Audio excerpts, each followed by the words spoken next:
क्या बहू बन जाने का मतलब ये है कि अपनी सोच, अपनी पसंद सब छोड़ दूं? क्या मैं सिर्फ एक पपेट हूँ जो तभी चलेगी जब रिमोट किसी और के हाथ में हो? ज़ैनब की शादी को सिर्फ 4 माह हुए थे और हर दिन उसे ये एहसास दिलाया जाता कि अब उसकी जिंदगी पर उसका नहीं, दूसरों का हक है। ज़ैनब पर बस पाबंदियां ही लगाई जाती थीं। जब भी वो कोई काम अपनी मर्जी से करती, उस पर कोई न कोई रोक टोक कर दी जाती। जब भी ज़ैनब ने अपनी मर्जी का सूट पहना, उसे फौरन सूट तब्दील करने का कहा जाता।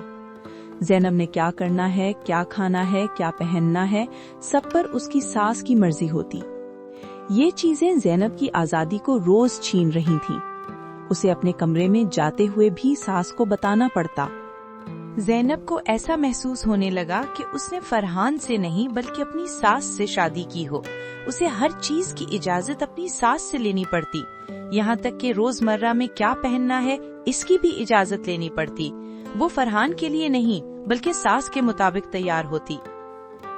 पहले दिन से ही ज़ैनब को एहसास दिला दिया गया था कि ये घर उसका नहीं है, लेकिन हर गुजरते दिन के साथ उस पर पाबंदियां बढ़ती चली गईं।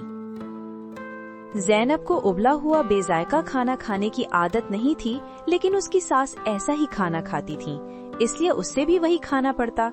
जब भी उसका दिल कुछ अपना पसंदीदा खाने को करता तो उसकी सास फौरन मना कर देती। राशन के पैसे तुम्हारे घर वाले देंगे, जो बना है घर में वही खाना पड़ेगा।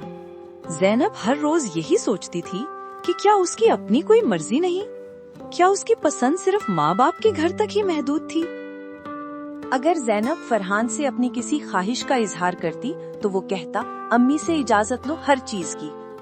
या अगर ज़ैनब कोई शिकायत करती तो वो फौरन अपनी अम्मी का साथ ले लेता और कहता, ज़ैनब तुम नई आई हो इस घर में, यहाँ सब ऐसे ही होते हैं, तुम बहू हो, तुम्हें ही एडजस्ट करना होगा।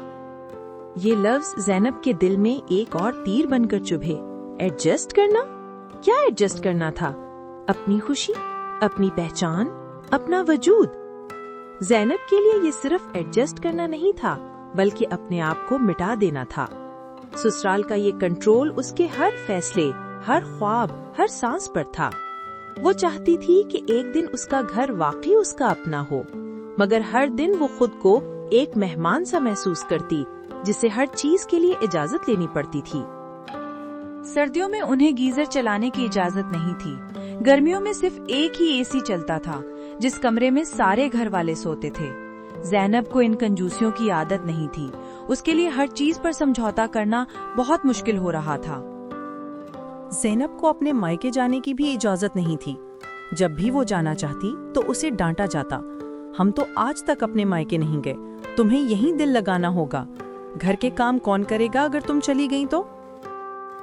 अगर कभी वो बीमार हो जाती तो फरहान की माँ कहती, इस उम्र में हमें तो कभी कुछ नहीं हुआ था, ये ड्रामे लगा रही है, इसे अभी बाहर जाने को कहो तो फौरन भाग जाएगी। इससे बुखार में भी सारे काम करवाए जाते। जब उसने सिर्फ एक दिन के लिए आराम करने की ख्वाहिश की तो उसे नखरे वाली और ड्रामेबाज कह दिया गया। वक्त गुजरता गया, ज़ैनब मजीद चुप और उदास होती चली गई। वो रोज सुबह उठती, वही पाबंदियां, वही ताने, वही कंट्रोल। उसकी रूह घुट चुकी थी। ज़ैनब आज तक फरहान के साथ कहीं घूमने नहीं गई थी। सास ने कभी जाने ही नहीं दिया, और अगर कभी कोई प्लान बनता भी तो फरहान अपनी अम्मी को भी इसमें शामिल कर लेता। फरहान हर बात अपनी वालिदा से शेयर करता। उसे उसकी अम्मी ने आदत ही ऐसी डाल रखी थी, चाहे वो फरहान के दोस्तों की बात हो, दफ्तर की या ज़ैनब के मुतालिक, सब कुछ उसकी माँ उससे पूछती। ज़ैनब को समझ आ गई थी कि बहू बनने का मतलब एक पिंजरे में खुद को कैद कर लेना है, जिसमें आज़ादी कभी नहीं मिलेगी, जिसमें चुप रहना और सास के मुताबिक जिंदगी गुजारना ही भलाई है।